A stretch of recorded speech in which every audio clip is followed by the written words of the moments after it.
And okay, this session is being recorded as from now. Once again, thank you all very much for being here. I'm very happy to see all of you. My name is João Paulo Silva. I'm one of the advisors at International School. And in tonight's session, we're going to talk a little bit about Clil lessons during the quarantine. Um, it is known to every one of us that the remote lessons have taken us all by surprise in the beginning. Now we are a little bit more used to teaching our lessons um, remotely from our homes and from our computers. But there are a few things we would like to show you and also review with you regarding Clil in this new environment. As I told you guys before, this is going to be a collaborative session, so I strongly encourage all of you to open your mics and pitch in your contributions as we go. Okay. The main aims of this session will be about giving instructions in an online environment. We will also talk about scaffolding strategies in these new contexts of remote lessons. We will also talk a little bit about ideas regarding the application of Clil methodology in these new contexts. And last but not least, we'll share some practices of giving feedback and assessing learners. As I told you before, contributions are always very welcome throughout the whole session. So shall we begin? First things first, I would like to know from you teachers, in your opinion, what are the main differences between the physical classroom and the online classroom? How do you feel about the change in environment? Would you guys like to share with the group?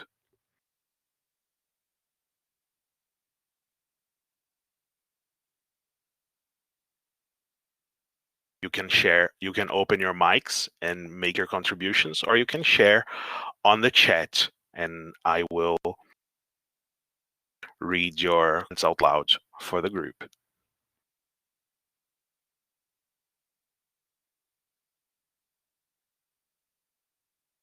I see Hadassah is typing something.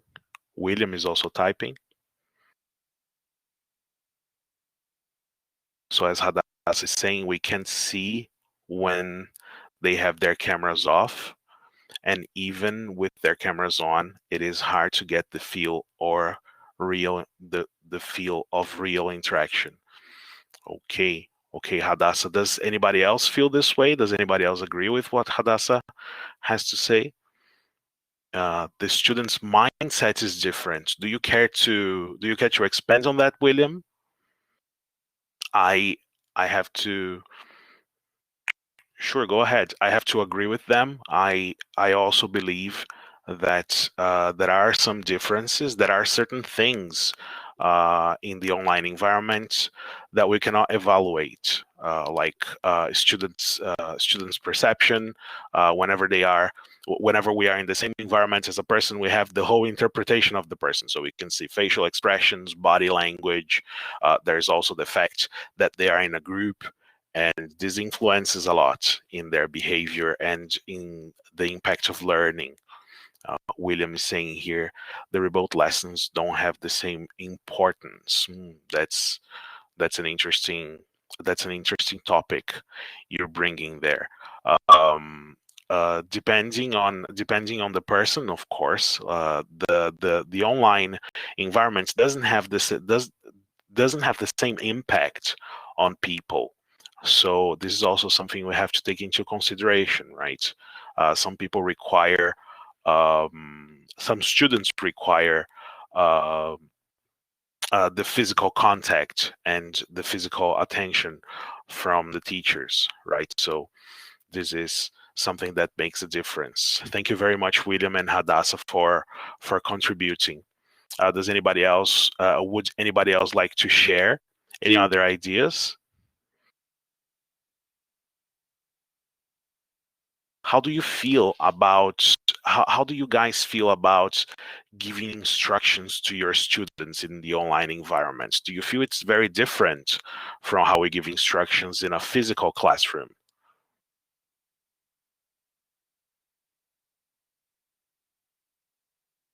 Would anybody like to share their ideas on that? Shall we proceed to the next topic?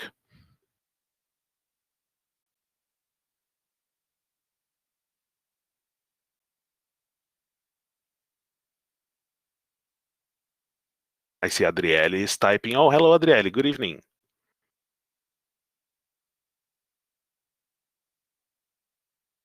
Okay. Yes, there are a few tips. We're also going to discuss a little bit on how to give instructions on an online environment.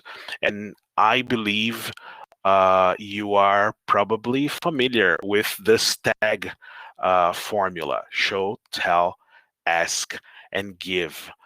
We are 12 people in this session. Let me try to do something here. I'm going to break you into groups. I'm going to break you into 3 different groups. Okay, and I would like you to, for this exercise, I would like you to discuss the meaning of the steps of this tag. What is show? What is tell? What is ask? And what is give?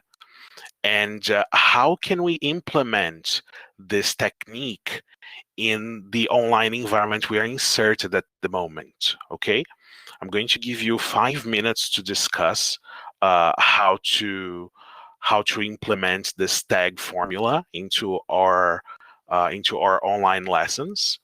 You will have 5 minutes to discuss in your groups, and then when we come back, one representative from each group will um, will have to tell the whole group how they feel, how they're implementing the stag technique in the lessons. Do you understand what you have to do?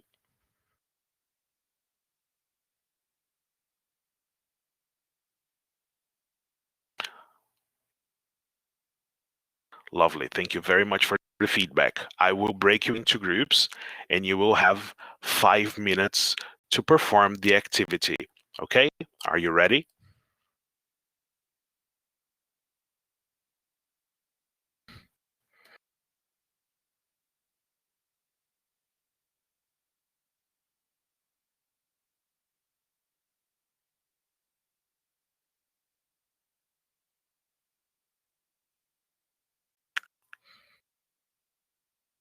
So here we go.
Okay, and we're back to the big group. I hope everyone did everyone have the opportunity to discuss with the group?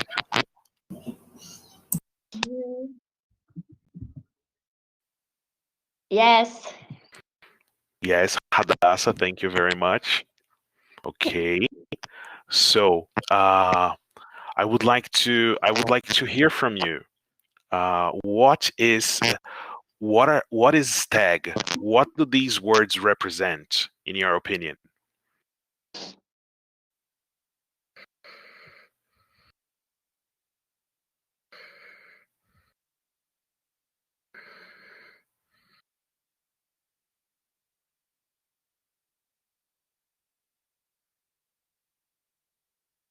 Would anybody like to pitch in? Would anybody like to give any contributions at this moment?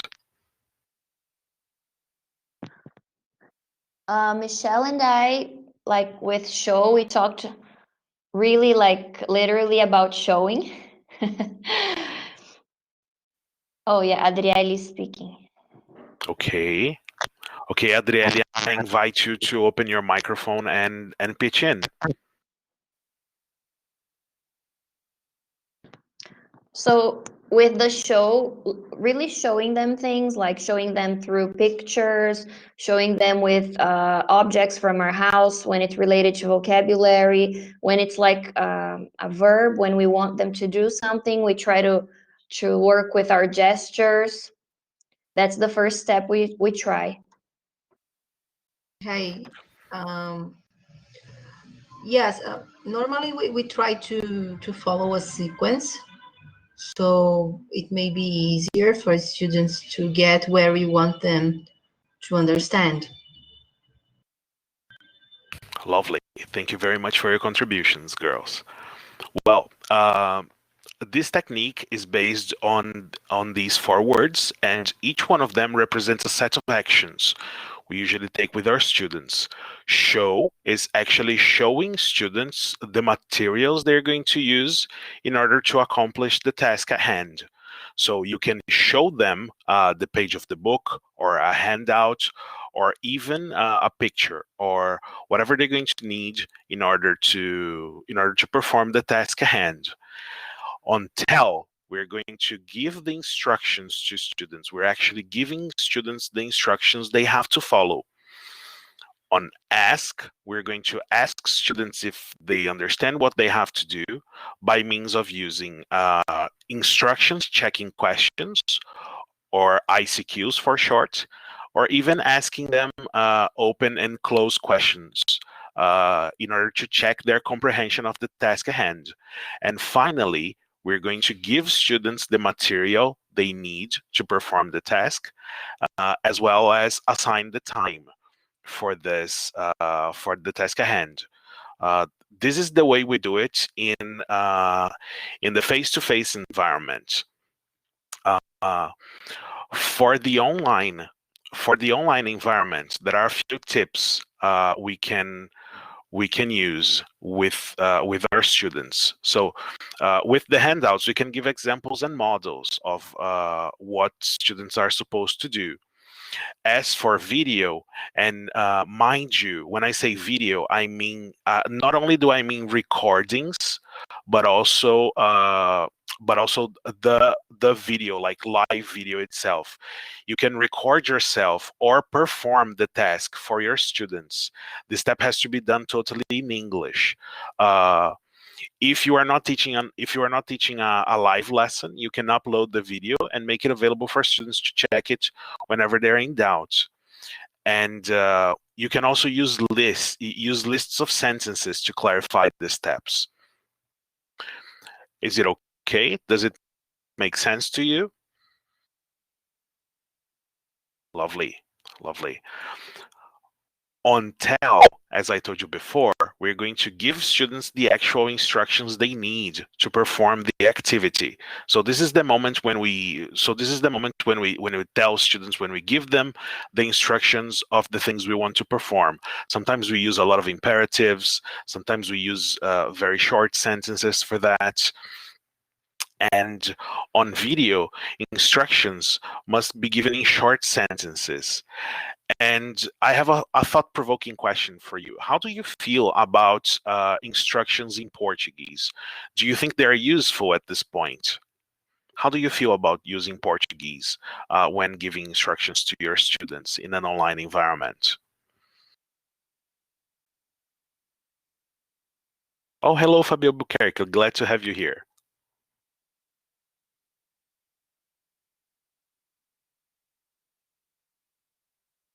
So Adriele says she doesn't give instructions in Portuguese. Adriele never uses Portuguese. That's great. That's really nice. Well, some of us, in some cases, we have the option of not using Portuguese in our lessons, but because of this online environment, some of us have to use Portuguese for external reasons. Sometimes parents demand that the teachers use Portuguese in class whenever they're following the lessons. In cases of educação infantil and Fundium, when students are closely followed by their parents, parents demand a little bit of Portuguese in the lessons. Sometimes in Fundidoi, some parents observe the lessons as well, and they demand Portuguese sometimes.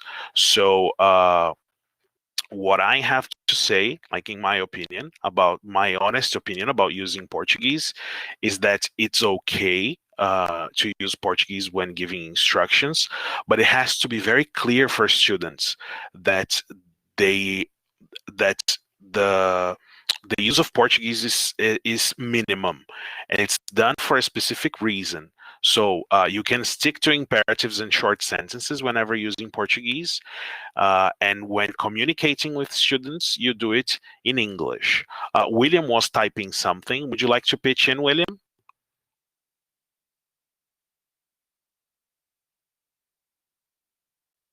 Let's see. If anybody else would like to pitch in on the use of Portuguese in class, feel free, okay, guys?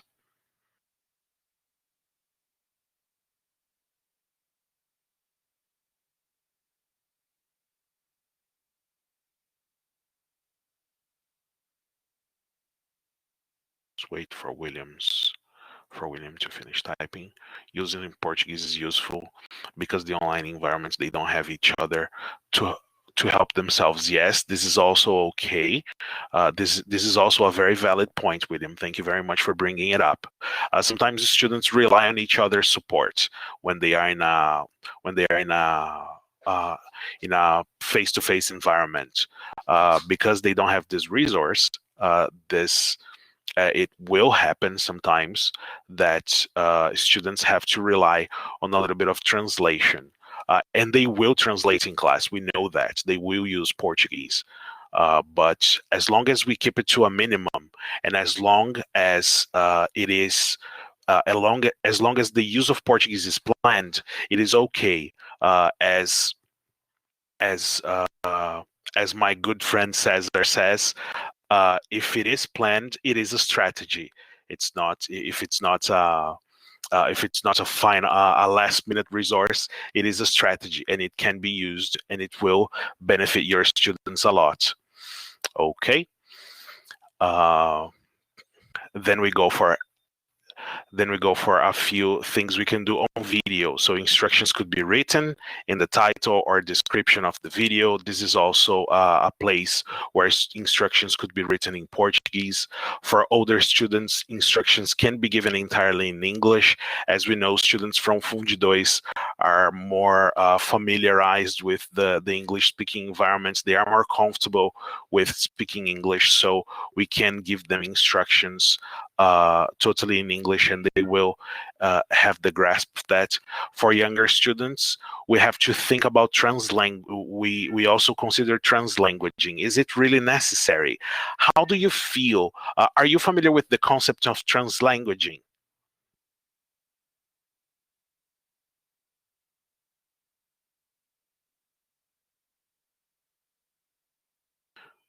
Michele, would you like to tell your colleagues about translanguaging? Well, and languages when you use both languages at the same time in one course.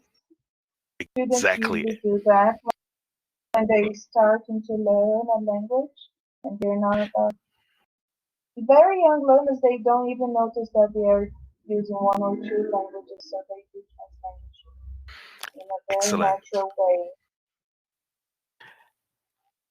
Excellent, Michele. Thank you very much for contributing. So that's it. As Michele said, translanguaging is the practice of mixing two languages in order to speak. Sometimes you have an idea e aí você não sabe como continuar essa ideia, so you mix both languages.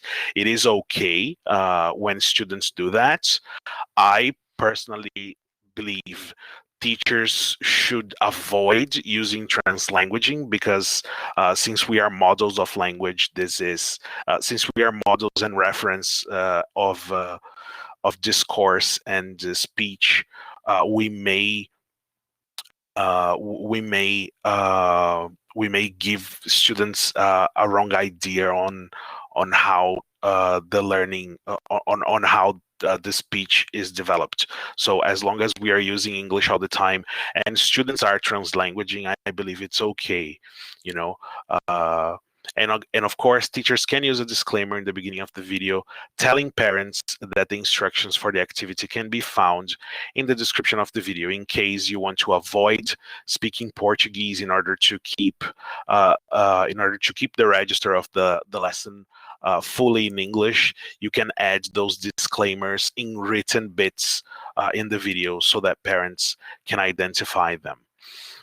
For next, we have ask, which is the moment when we check comprehension towards the task with towards the task at hand with our students.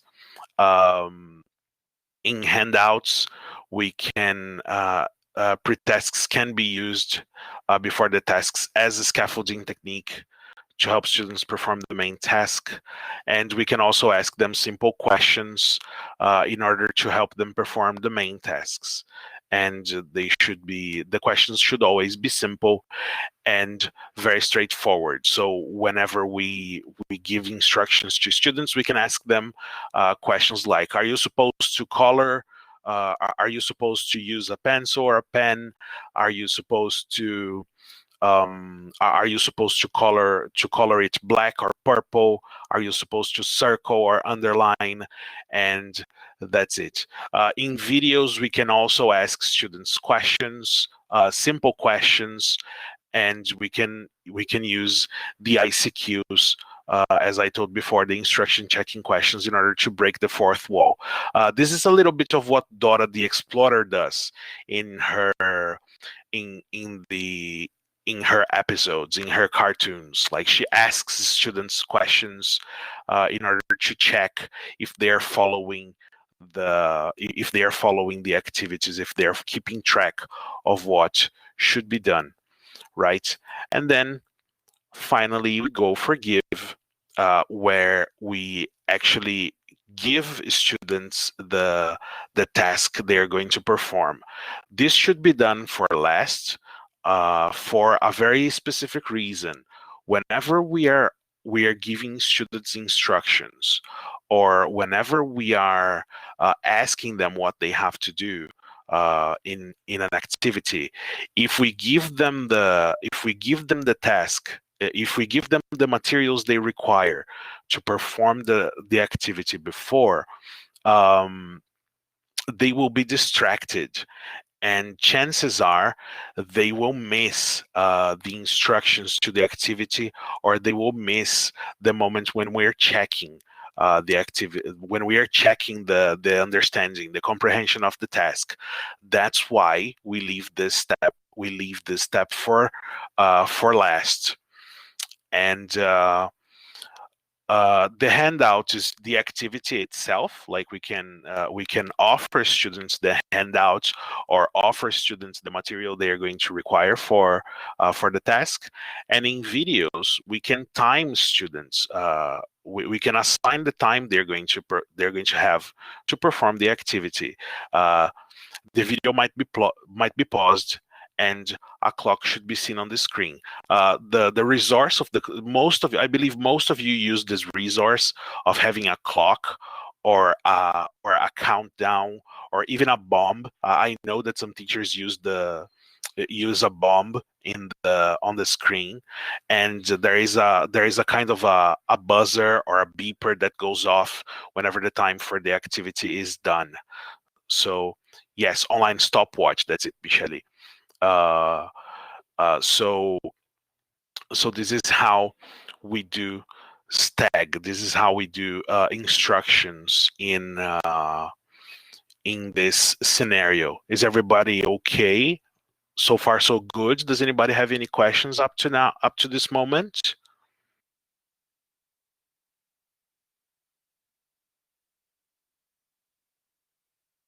Okay, lovely. Thank you very much for your feedback.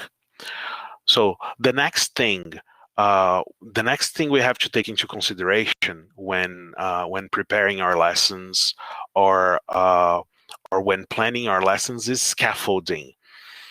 There are many scaffolding techniques we use whenever we're teaching our kids. I've got a few scaffolding techniques here, but the words have gaps on them. Can you complete the gaps in the words in order to form the correct techniques? For example, for the first one, we have something that starts with a G, and it's English. Glossary. Lovely, Nayana. Thank you very much for your contribution. What about the others? I'll give you guys 2 minutes to complete the gaps in the words. Can you do it?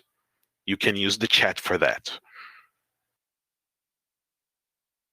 Nayana says tips. This is the third word. Lovely.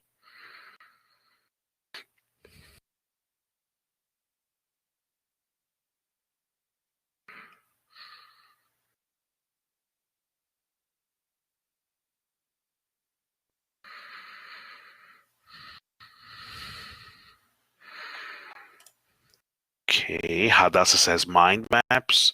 Great, Hadassah. Very well observed. Pictionary. Thank you very much, Nadia. Fabiana Albuquerque is typing something. I was trying, but my colleagues are faster than me. Don't worry, give it a try. Keep on trying. There are other opportunities here. Picture cards. Picture cards. Very good, Nadia. Michele has realia. Lovely.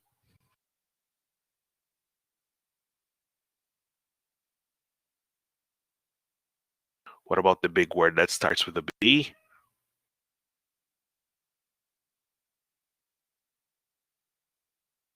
Props. Lovely, Lorena. Thank you very much for your contribution.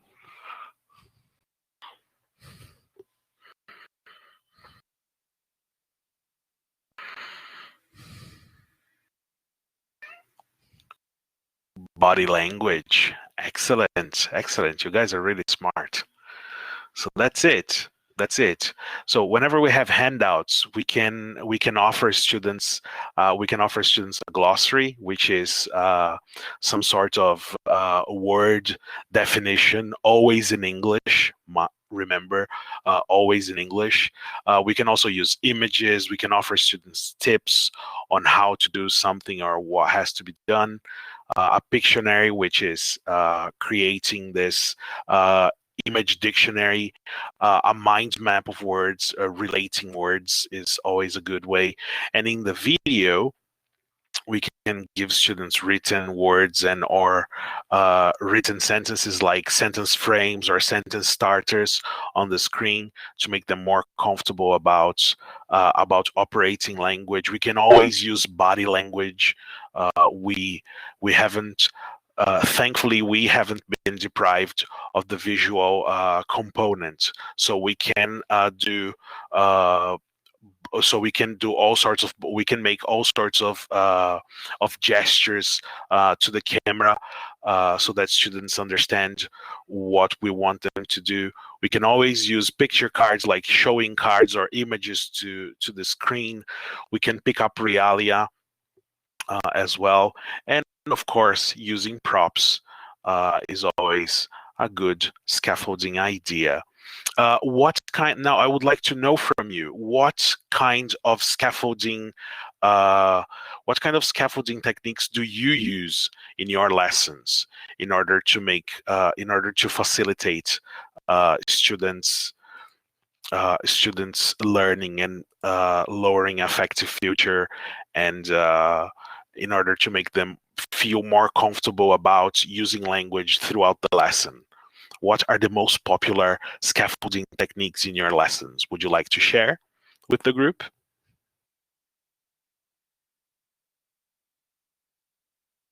Hadass is typing something. Sentence starters on slides, lovely. I really enjoy using sentence starters and sentence frames as well. I actually recommend them to all of my teachers. I think they are very effective. Thank you very much for your contribution, Hadassah. Lifesavers indeed. Anybody else would like to pitch in?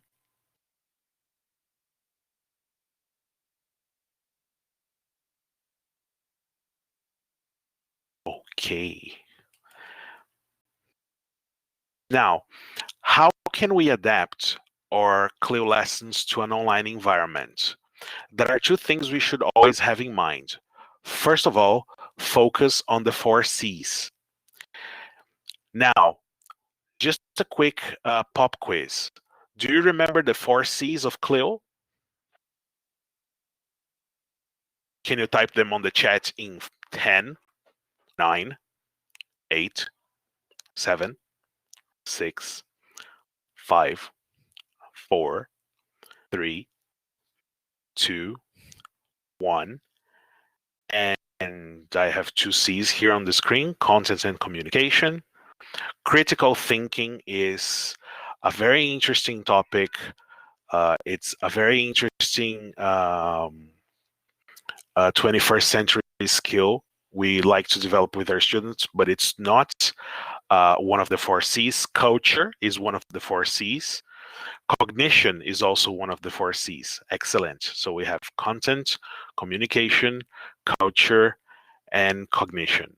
Lovely. In your opinion, which of the 4 C's is the most challenging to adapt to this new context we are inserted in, and why? Would you like to share with the group?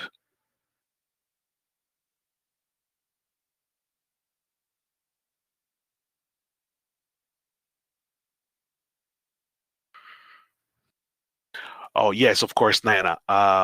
Which of the 4 C's is the most challenging to adapt to our new context?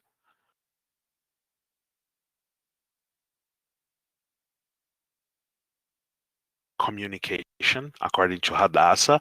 Would you care to expand on that, Hadassah, please?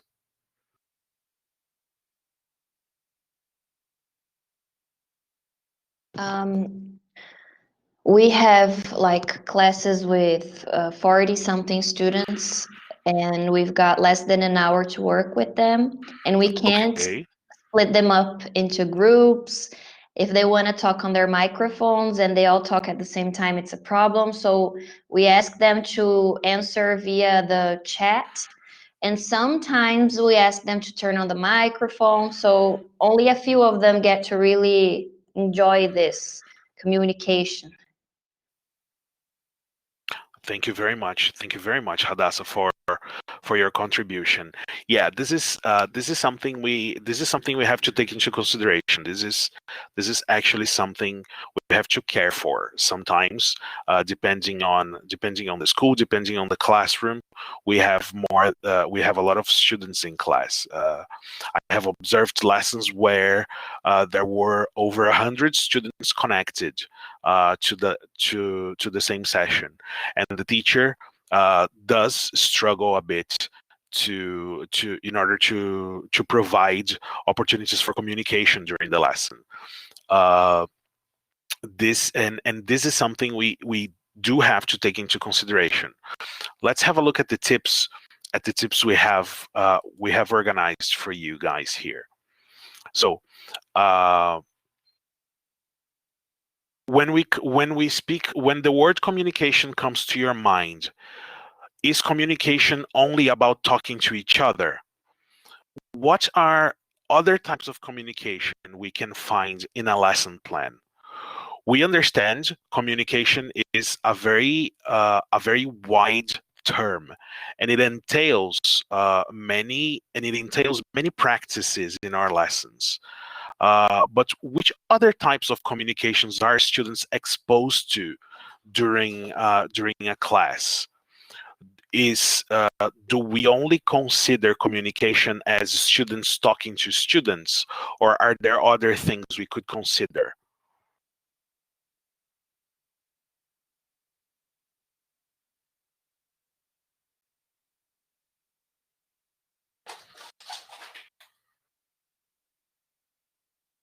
Communication has to make sense. Yes, Adriele, that's right.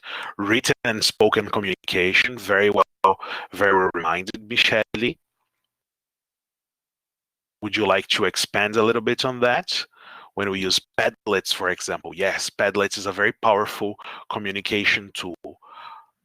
Excellent. Excellent. Yes. So this is something we have to take into consideration. Communication is not only about students speaking to students. Of course, in an ideal world, we would like students to interact with students in class. However, because of the limitations of the online environment, we also have to explore. We have to explore written communication as well.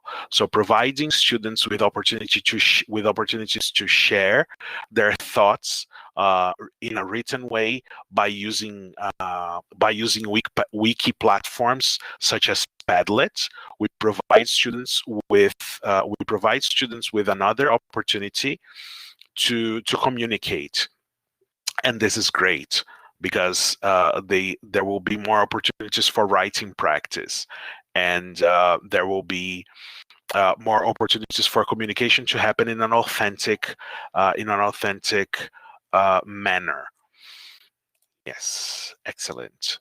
So as the teacher's manual suggests, there are written activities. We have the writing journal, and we also have written activities in the materials. There's also active listening.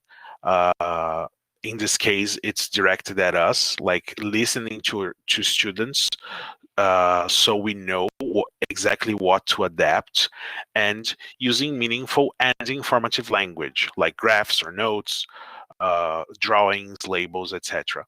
If possible, we should also provide students with opportunities to talk to their relatives. Exactly, interacting with people who are in their environments. As we know, because students are at home, this is one of the richest environments they have. So the home environment is something we should explore, allowing students to interview people in their homes, to do surveys or answer questionnaires with their parents or the people or their siblings or any relatives they find at home, using simple questions. We can also develop a vocabulary by drilling exercises, like getting students to repeat words in order to practice pronunciation, and helping them find objects at home. There is a game you can play with your students and ask them, I spy with my little eye, or find something in your house with, and they will run around and try to find the objects. Oh, bonus question.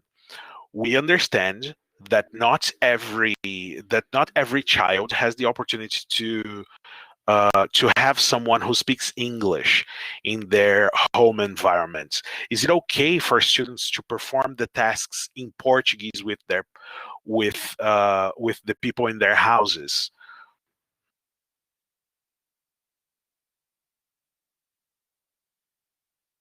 Do you think it's okay for students to ask questions related to what they're learning in the class in Portuguese to their parents?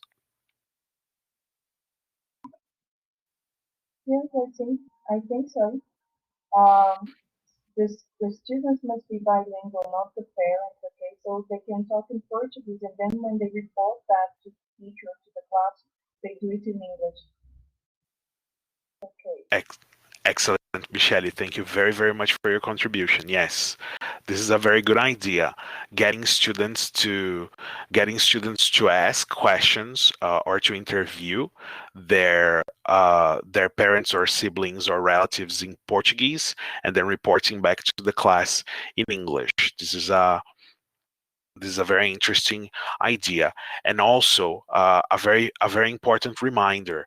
Grammar-based activities are not the best way to develop language, convey meaning, or foster communication. There are moments in class for correction and systematization, but they should not be used as ways to foster communication. Okay. Now, when it comes to cognition, there is something we should remember. Lessons, English lessons, language lessons usually have the flow where we start the lesson by remembering and reviewing things, and we finish the lesson by getting students to create, evaluate, or analyze something we have in mind, right? So we should always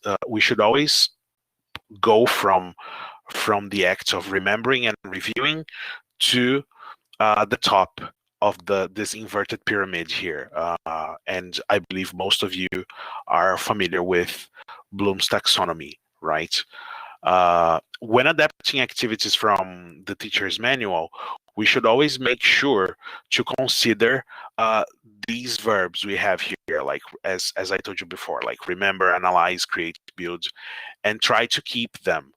For example, if students are expected to build something, uh, and they don't have Legos at hand, we should encourage them to use other materials.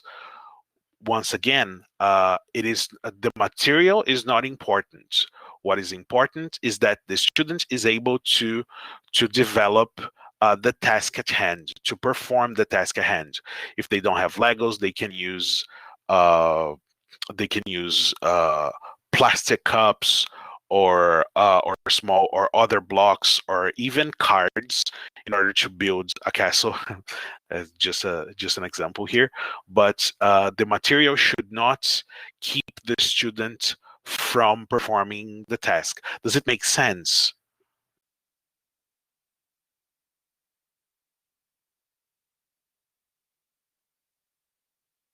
Lovely. Thank you very much. Thank you very much for your feedback. Excellent. Now, because we are using the Clil methodology, we should always remember that there is a content involved in the learning process, right? So the language will be the means to learning a different content in every lesson. So we should always ensure that lessons are content driven. So always remember to check the teacher's manual and make sure that there is some content involved in your lesson, where and you are going to use English in order to teach that content, like in the science lessons when we talk to students about the development of the flower.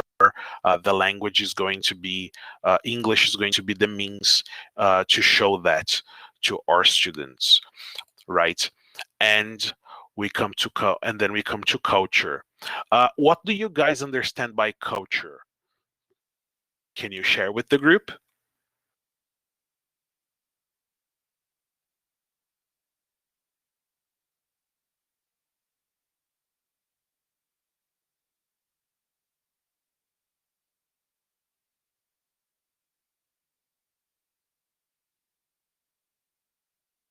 What is culture? What does this word represent, in your opinion?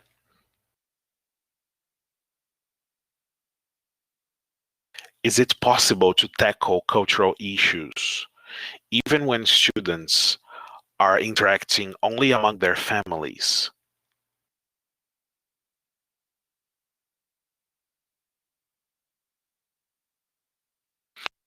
There's a book called Uncovering Clil, and in this book, the author suggests that the word culture should be substituted by the word community, for a very interesting reason. Culture involves uh, not only the superficial aspects of culture, which we bring into uh, into our everyday thinking, but it also entails uh, other other aspects that are not that don't usually surface, like beliefs and assumptions, body language, uh, the relation with authority, manners, interpretations. These things are all entailed in the cultural iceberg, and this is something. And this is something very, very interesting. We should always consider in our lessons. Come, different students come from different backgrounds, and this is something we should cherish in class and consider as well whenever we're teaching. So, uh, encouraging parents to take part in the discussions. Students can help out with the language barrier, and teachers can provide scaffolding with the intended language. So, whenever we ask students to interact with their families and report back on what they learned, we as teachers can provide students with the required scaffolding for them to bring their contributions into class. We should always propose that certain tasks could be done uh, with the whole family, like coloring or creating stories or answering questions on a handout, for example. Surveys can also be done by the family. Like students can ask their families to answer the surveys, and telling a story to family members and asking them to add to it. Like whenever we're doing storytelling with students, we can encourage them to do the same with their parents or with their siblings or with their relatives at home. And coming up with own characters based on the ones in Little Explorer, like because every story in Little Explorer, if there are teachers from Educação Infantil here, we know that the story time moment is filled with characters, and students are very familiarized with the characters, so they can add to the backgrounds of these characters whenever they're telling the stories they hear in class to their families right after the lesson. Everything okay? Everything okay here? So far, so good, guys?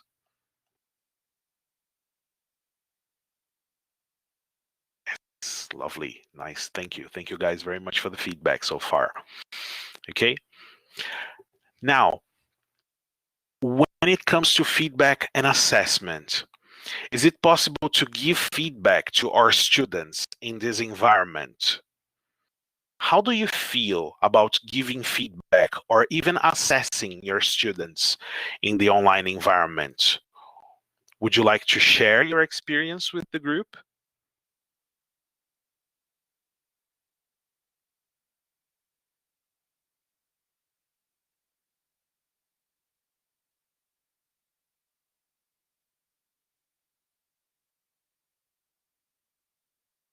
Somebody, anybody.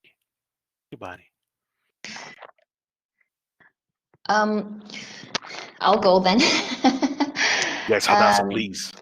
we've been, the school decided to keep having tests, so we used Google Forms in the first trimester to assess. But I think that more important than that has been the assessment we've been doing during our live lessons. And for example, I noticed that the exchange students, we started learning about simple past. Of course, not like mentioning you were learning simple past, but they were starting to use it. We used it through, we presented songs to get them used to the structure and everything. But then when they were supposed to produce, we realized that it was way less than we had expected from them, you know? Thank you. Thank you very much for your contribution, Hadassah. Being I honest. know. Excellent. Honesty is the best policy, right? Um, I know that there are teachers from Colégio Madalena Sofia here who have a very similar practice to yours. They also work with Google Forms for assessment of students during the lessons, and they also have interesting feedback practices. Uh, teachers from Madalena Sofia, would you like to share with the group about how you use Google Forms in your lessons?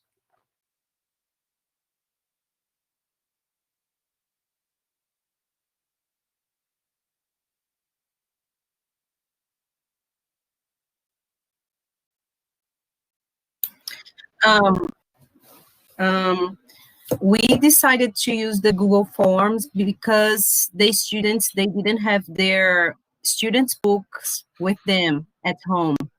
So it Okay. was a way to assess them and for us to have something registered. Yes, something, because we see what we ask them to show us their notebooks or their pieces of paper when they write something. I am a second grader teacher, so they don't write as much as students from anos finais, but they do write. So we have to see, we have to check, and the Google form is a way of having that also, besides their notebooks. Excellent, Fabi. Thank you very, very much for your contribution. Yes, Google Forms is a very interesting tool for assessment.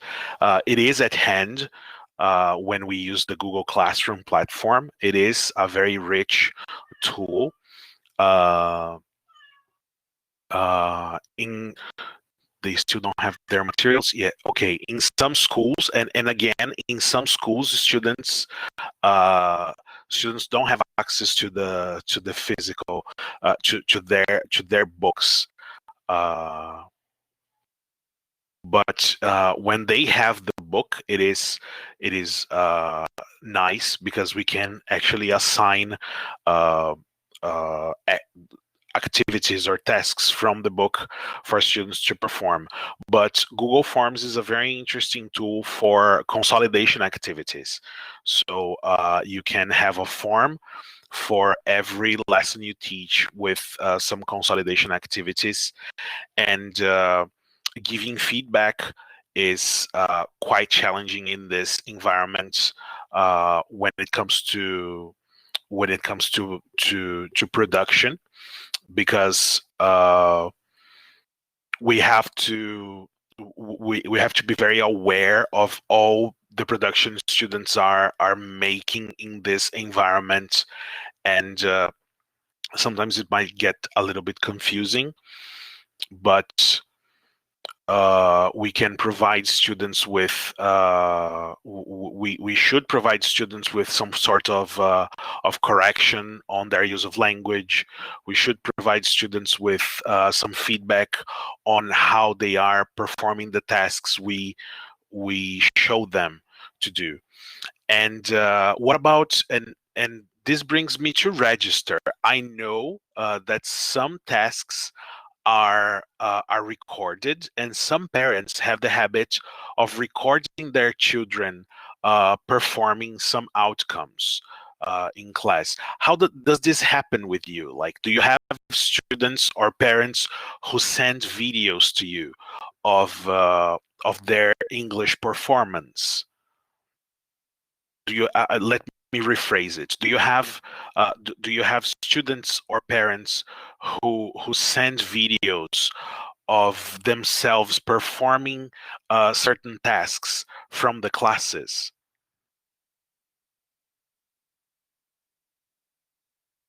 Not really. Okay.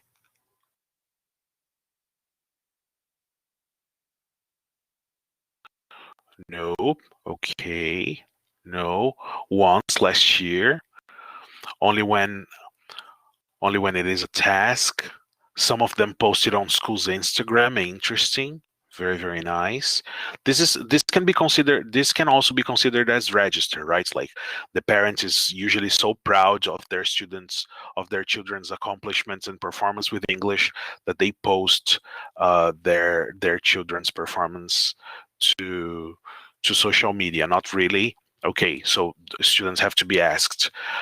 This is a very common practice with educação infantil. Like some teachers or some parents usually ask, some parents usually record uh, their children performing things, and they send it back to the school, to the teachers. This is interesting.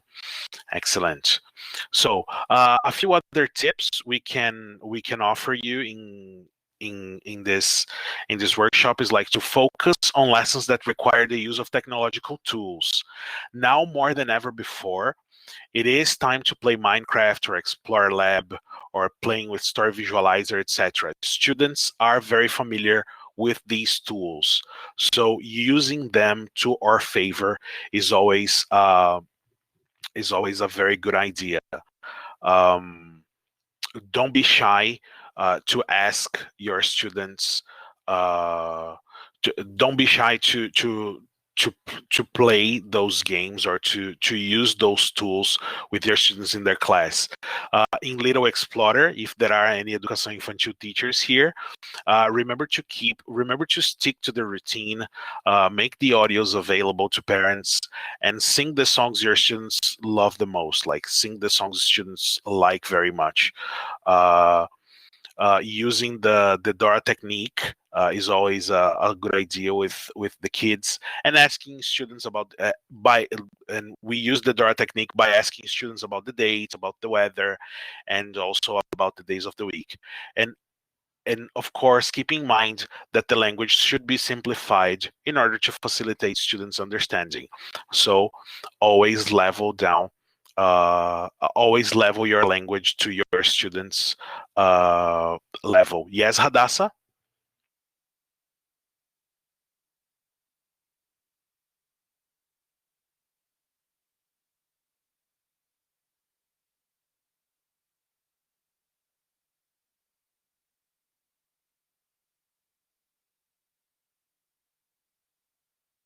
I in case students, I'm not sure if everyone has access to Minecraft education from their homes, uh, and this is a very sensitive topic. We have to be very careful about we if in case the students you something. Okay, something I can suggest that you do is maybe run a survey with your students and ask them if they have Minecraft on their computers. In case they do, you can play. You can prepare Minecraft lessons and play them with your students. Okay, they're probably not going to be Minecraft education, but you will have similar tools available to you. Once you know how to play Minecraft Education, playing Minecraft is actually easier. There is only there's the challenge of the zombies and of the animals trying to eat you, but these are features you can turn off in a regular game. So I strongly advise you to run some sort of research or survey with your students and checking if these tools are available for them. In case everyone has those tools available, try to make use of them for your lessons, because this will make the online learning experience much richer, and your students will cherish you forever. Lovely, Excuse Hadassah. me, JP, Yes, Jonathan, please. can I add something Of course, please do. related to Minecraft? Yeah. Um, it's a little difficult for students to have Minecraft education, as you said. But the thing is, following a lesson plan according to what we suggest in our material will be a little difficult because they don't have the worlds and stuff like that. But maybe asking students, of course, after running this survey, and requesting students to build something related to a topic that we're talking during the lessons, and send prints explaining how they did, how they constructed something, or an environment, either a building or something like that, can also be a suggestion for adapting the lesson and having students have fun.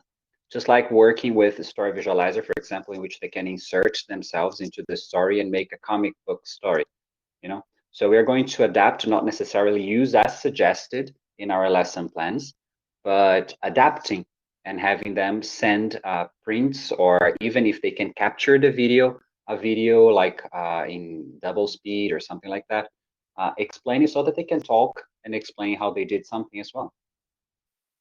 Excellent. And adding to Johnny, thank you very much, Johnny, for what you brought. This is very well reminded. Adding to what Johnny said, we might not have the same features we have in the regular Minecraft as we have in Minecraft Education, but we can establish different objectives for students in the regular Minecraft worlds, or even or even, as Johnny said, like have students play something and build something and record whatever they're doing to bring into class. Okay. As homework, I strongly encourage you to analyze one activity you proposed to your students, or one activity you will propose to your students, and reflect on the following questions. How are the steps of STAG developed in this lesson? Are there scaffolding techniques in the lesson I have given, or in the lesson I am about to deliver? How are the 4 C's of Clil present in this lesson? Are we following a routine? And can we give students feedback? Can I give my students feedback in this lesson? How so? And how will I be able to check my students' outcomes? Yes, William, you're very welcome to take a screenshot of this slide. Please do. Okay, this is something. These are questions we strongly advise you to reflect on whenever you are planning your lessons, or even reflecting, or even to reflect on about the lessons you have already taught. Okay, this is a very interesting exercise you can do with your preparations, and you will benefit a lot from this practice. Okay. Well, in this workshop, we have thought a little bit about ways of giving instructions in an online environment, or using a handout. We have also thought a little bit about ways of scaffolding learning in this online context. We have talked about ideas regarding the application of Clil methodology in this online context. And we have also shared a few practices of giving feedback and assessing learners. Guys, I would like to thank you very, very much for your presence here tonight. I hope you enjoyed this session as much as I enjoyed delivering it. Please give us some feedback on the delivery of this session. Your feedback will be very welcome, and it will help me a lot. Okay. Yes, William, there will be a coffee break uh,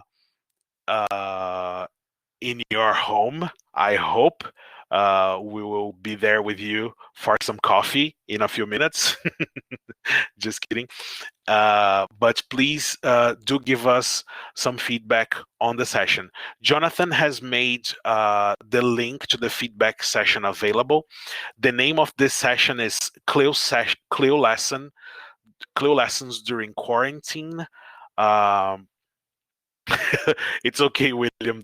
You don't have to rush and lock the gates. We are very peaceful people. Once again, thank you very, very much. If you guys have any questions, we are available to take your questions at any moment.